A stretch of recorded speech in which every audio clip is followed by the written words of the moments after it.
今天这家店光看他们上菜的方式，我就知道我来错地方了。这种菜品不写价格的店都有点恐怖。今天我们要去探一家巨牛逼的餐厅。不过为什么要这么夸张的说这家餐厅很牛逼呢？因为好像去过这家餐厅的人都还比较牛逼啊！这前首相请前总统来过的店。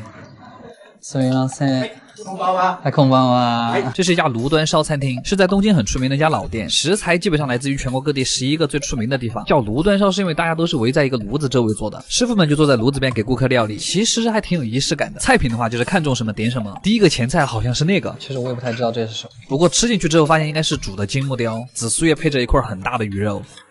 然后是一份盐烤香菇，就香菇本来就很香了，再加上备长炭，那个香味就变得更加明显了。第三个菜是2个很大的竹节虾，师傅会帮你把虾尾和虾头分开，会把那个虾腿推留着，这个虾腿真的巨脆，就跟刚出锅的薯条一样。然后终于到了我最爱的菜，挤上一点柠檬更清爽，最喜欢的青椒。然后是今天的石烧北极贝，壳里面满满的一大块肉，感觉这一个贝就塞满了整个嘴巴，大满足。然后这个菜我一直以为它是一个烤豆腐或者是什么假肉之类的，结果里面塞的全是蟹肉泥跟虾肉泥，搭配着生姜一块吃，非常闷骚。这片烤平估计显得格外的寂寥，一口全干了。最后再来一串烧鸟串，就准备进入我们的主菜环节了。这个葱还挺甜的。第一个主菜是厚切牛舌，我的爱，还是那句老话，外面烤的焦焦的，里面带一点血的那个状态，就是牛舌最好吃的状态，自己烤就很难烤成这个样子。我去报个烧烤班好了，然后是一个和牛串加一个小洋葱，你们知道吗？这个时代不能没有和牛，就跟不能没有莫文蔚的歌一样。蘸了刚才那个酱料之后，再在上面涂一点新鲜的山葵，山葵是一点都不辣的哈。接着就是我们今天最贵的一道菜，盐烤金棘鱼。这个是在日本很珍贵的一种深海鱼，因为深海鱼嘛脂肪很多，所以烤出来那个味道就很香，就是看起来心情不太好的样子。表皮烤的已经很焦脆了，但里面的肉还是保持着一个很多汁水的状态。对了，师傅是可以帮你把鱼刺挑走的，我真的太需要这种服务了，体验感大增，特别过瘾。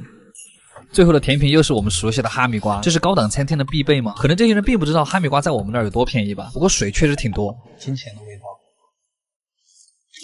这家餐厅还有一个比较有趣的是，吃完饭之后还有个额外项目，就是举重。如果你能单手用这个杆子举起4个碟子，今天这单直接给你免了。然而并不可能举得起来，该给还是要给。总的来说，这家店气氛特别好，菜品也不错。如果不考虑价格的话，阿基推荐指数8.5分，真贵啊！卡玩意儿，鳗鱼这种东西还是且吃且珍惜吧，毕竟正宗的日本鳗鱼店是越来越少了。能在东京发掘到这样的老店，还是算我幸运。又到了吃鳗鱼的日子，我现在好饿，我感觉我要死了。今天这个也是一家老店，在浅草。在日本，像这种比较正宗一点的鳗鱼店，一般都有很久的历史。看店里的装修和服务员的年龄你就知道了。然后这个菜单全是用毛笔写的画的，虽然很好看，但是读起来太吃力了。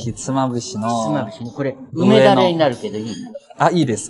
今天的第一个前菜是烤鳗鱼干，大部分的鳗鱼店都会有这个菜，因为鳗鱼干有一种独特的苦涩的香味，苦香的还挺特别。然后这一碗是葱拌鳗鱼内脏，就不只是干了，感觉甚至有点像我们的卤味儿，只不过这是甜口的。然后今天的主菜来了，白烤鳗鱼茶泡饭，它这个还不是蒲烧鳗鱼，他家是在白味烤了之后，再在上面涂了一点梅子酱，这个做法非常日本，就是那种清新甘甜的味道。然后之前有人问我日本鳗里有没有刺儿，虽然说它没什么大刺儿，但它还是有一些很容易塞牙缝的小刺儿。说回刚才的鳗鱼饭，日本这种鳗鱼饭都有3种吃法，第一种就是直接吃，第二种就是茶泡饭，我最喜欢的一种。这个茶是有点接近抹茶的感觉，茶香味特别浓，然后米饭刚好能够冲淡茶的味道，然后再加上鳗鱼的炭火香味，这个味道特别的高级。鳗鱼还是要白烤才好吃。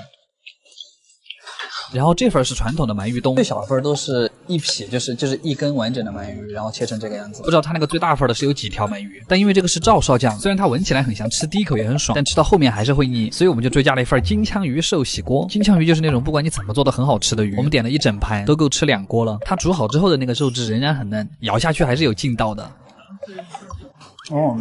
好嫩啊！再来一个香菇，已经吸满了汤汁，鱼肉的味道已经浸到里面了。果然嫩的鱼肉吃起来都像鸡肉一样，再加上这个咸到刚好的汤汁，再就这一碗芥末茶泡饭，你就会领略到日料的快乐。最后不要忘了用一个豆腐收尾，感觉自己还很健康。这种鱼汤豆腐是最好吃的。这家店吃完之后嘴巴里可能会有点腥味儿。今天这顿阿基推荐指数8.5分，大满足，卡玩意儿。今天终于吃到一家可以给10分的店铺了，能把关东煮做到这种程度真的太少见了。我这次是真的不会再去吃便利店的关东煮了，那个真的太假了。这家店是藏在浅草的一个巷子里，虽然说是藏，但这个装修还是很高调的，感觉已经听到了金钱消失的声音。进门还有个地方专门是锁伞的，非常浮夸。来，走吧。そうですね。はい、もちろんです。はい。虽然说只是来吃一个关东煮，但这个店把我整得像个明星一样，非常好。他家是有菜单的，但其实你可以看到锅里想吃什么就点什么。我们把锅里的每一样都点了一份，我坐在这个地方都能闻到汤的香味儿。不过先上了2份小的关东煮，就是用他那个神汤煮的锅，一份豆腐牛筋锅，一份番茄牛肉锅。小番茄的清香已经和肉汁混合在了一起，温暖的组合。哇，豆腐锅也差不多煮开了。说回刚才的豆腐锅，它是那种已经煮软的牛筋，然后店员会帮你配一个生蛋黄，可以用来蘸，也可以用来煮。我们今天就煮吧，不浪费每一滴蛋黄，毕竟这样煮出来的汤会更鲜美。豆腐上面再盛一点蛋花，真的绝了，姐妹们。然后接下来这个菜真的是我这几个月以来的全场最佳，它叫奶香牛舌，旁边会配一个小面包用来蘸汤吃。这个汤是用关东煮的汤和奶油一块煮的，然后牛舌刚好煮到马上就要烂掉的那个临界点，入口还化不了，但是你的舌头轻轻一用力，它就摊开了。哇，太美妙了。然后这个单品是这家店最贵的一道菜，我们点了3份，非常值。然后终于到我们的关东煮了，师傅在盛好汤之后会递给你2个带黄芥末的专用盘子，这个还只是我们的第1盆关东煮。哇，这全是我的孩子们呀！现在尝尝这个麸，它是小麦粉做的，口感很细腻，也特别的软。接下来这个是福袋，外面是一层豆腐，但里面是什么还真不知道。这个里面是一坨鸡肉跟粉条，不愧是老汤，特别的浓郁。然后这个是一个鱼糕，里面有那种脆脆的小颗粒，问了一下师傅才知道是鱼的提取物。然后是鹌鹑蛋，这个蘸一点黄芥末是真的好吃。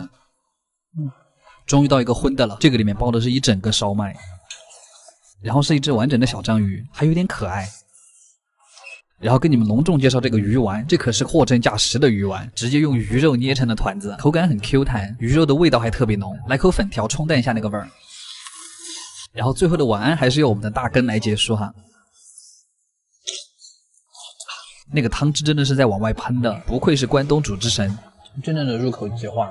好了，这家店肯定是给10分了，来日本旅游的小伙伴可以试一下，而且还不贵。晚安，卡玩意儿。